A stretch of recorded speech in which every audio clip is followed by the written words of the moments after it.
வகுப்பில் ராஷ்டிர பாஷாவோட question paper பார்த்துட்ருக்கோம். அதோட ரிவிஷன் கிளாஸ் தான் பார்க்குறோம். செகண்ட் டே கிளாஸ் பாருங்கள். இப்போது ரோம் लेटर्स 2 पारेंगे.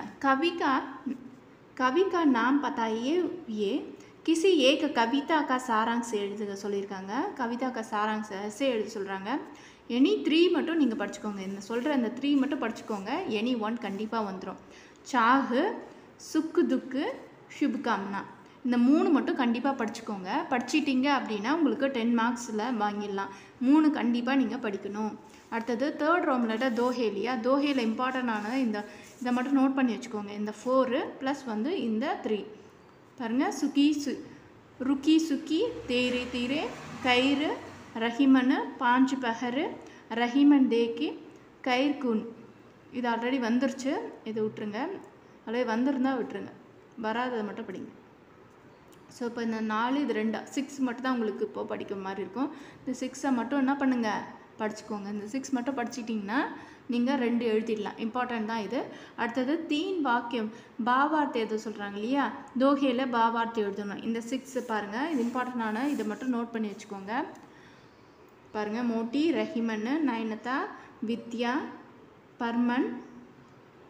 இந்த 6th ஒன்று படிச்சுக்கோங்க. புல்நிதியம் பாருங்கள், தீரே தீரே, அடுத்து கயிறு. இது 2ம் அதில் மிஸ் ஆகிருக்கு. மற்றபடி மீதி எல்லாமே 7 8 வந்து நீங்கள் படிச்சுக்கிட்டா போதும். இதிலேருந்து உங்களுக்கு இம்பார்ட்டன்ட் வந்துடும். இதுலேருந்து பாவார்த்தை எழுதிடலாம். இந்த 8 மட்டும் படித்தா போதும்.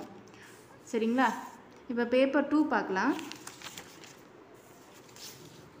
பேப்பர் 2 பாருங்கள்.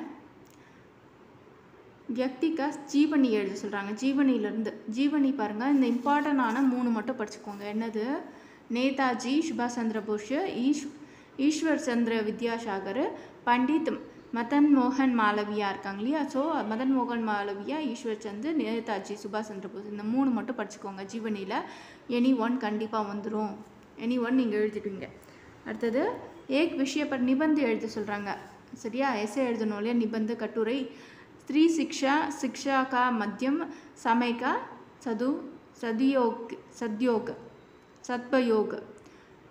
இந்த 3 பிரம்மன். இந்த 4 மட்டும் படிச்சுக்கோங்க. ஏக் 1 வந்து வந்துடும். 4 மட்டும் படிச்சிட்டாலே போதும். உங்களுக்கு எனி 1 எழுதிடலாம். சரிங்களா? இதில் 3 படிக்கணும், இதில் 4 படிக்கணும். சரியா? நெக்ஸ்ட்டு வந்து கிராமர் கிளாஸில் பார்க்கலாம் நெக்ஸ்ட் வீடியோவில். தன்யவாத்.